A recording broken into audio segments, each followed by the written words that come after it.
اللہ تعالیٰ کے 99 ناموں کا مطلب کیا ہے؟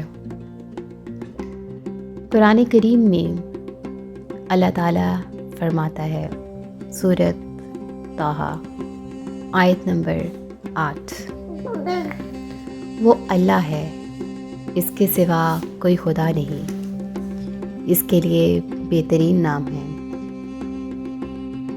سورۃ اعراف آیت نمبر 180، اللہ اچھے ناموں کا مستحق ہے، اس کو اچھے ہی ناموں سے پکارو، اور ان لوگوں کو چھوڑ دو جو اس کے نام رکھنے میں راستے سے منحرف ہو جاتے ہیں۔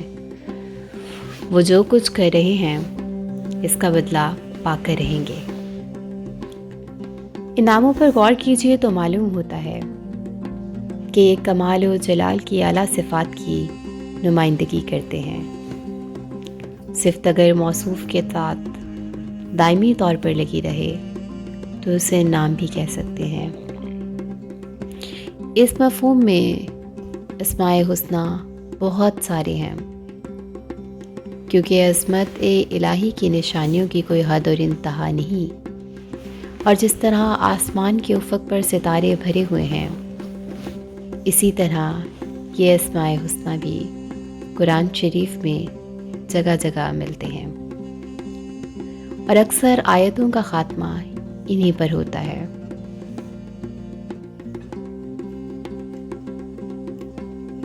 اور اس مقصد کے لیے سیاق و سباق کے مطابق نام چنے جاتے ہیں۔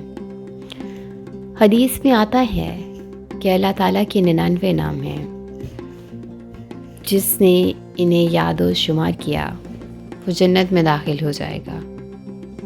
اللہ تعالیٰ طاق ہے اور طاق عددی پسند فرماتا ہے۔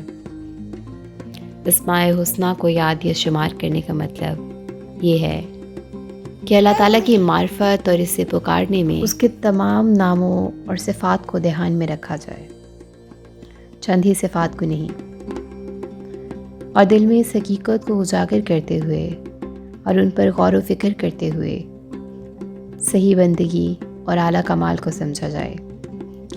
اسلام اس لیے آیا کہ خدا کی ذات اقدس کو سمجھے اور کوتاہ نظر اور ناواقف لوگوں کے اوہام اور خرافات سے اسے پاک قرار دینے کے سلسلے میں انسان کی غلطیوں کی توسیع کرے۔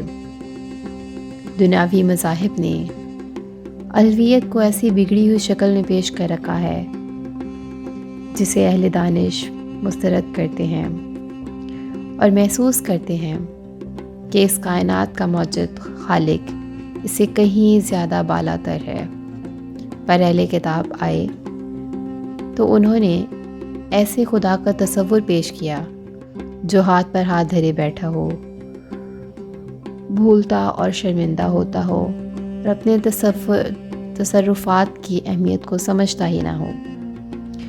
مسلمانوں کو ہدایت کی گئی ذات اقدس کے سلسلے میں ان کنج فہمیوں کو چھوڑ کر اللہ تعالیٰ کو صرف اس کے اچھے ناموں سے پکاریں اور بندگی کریں۔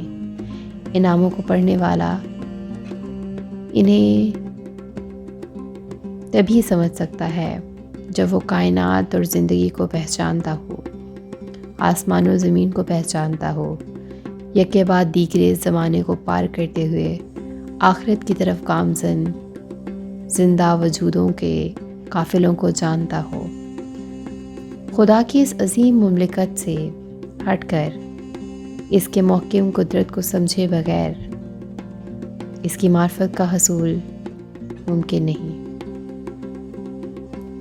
وہی اٹھانے والا اور گرانے والا، جتانے والا اور ہرانے والا، ہنسانے اور رلانے والا ہے۔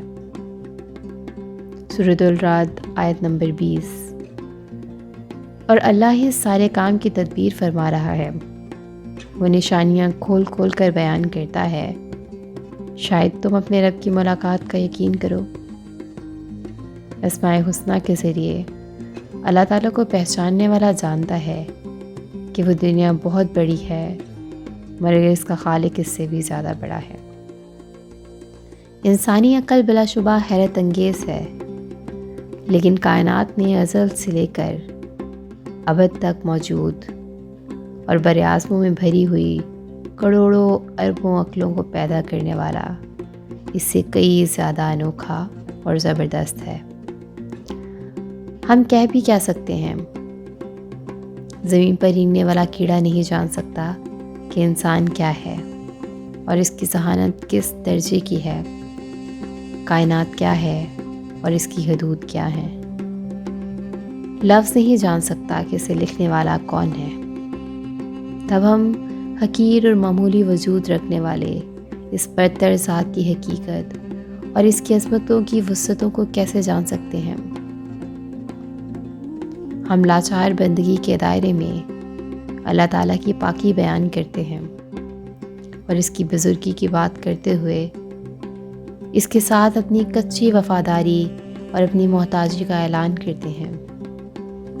اسماء حسنیٰ سے متعلق حدیث کی تشریح کرتے ہوئے بعض علماء نے لکھا ہے کہ وہ نام جو ایک دوسرے کی ضد ہیں انہیں الگ الگ ذکر نہیں کرنا چاہیے، جیسے ضار اور نافع، نقصان پہنچانے والا اور نفع پہنچانے والا، عدل و معز، عزت اور ذلت دینے والا۔ ان ناموں کو متضاد معنی کے ساتھ اس لیے ذکر کیا گیا ہے کہ انسان جان لے کہ اسے جو کچھ اچھائی یا برائی پہنچتی ہے وہ اللہ تعالیٰ کی علم و تقدیر سے الگ نہیں ہوتی، اور اللہ تعالیٰ کو حق ہے کہ وہ اپنے بندے کو جیسے چاہے آزمائے، اور بندے کی ذمہ داری ہے کہ وہ اس سے ضرر دور کرنے کی دعا کرے جس نے اسے بھیجا ہے، اور غالباً اس کا سبب بندے ہی کی کوئی غلطی ہوگی، اس لیے وہ عفو و درگزر طلب کرے۔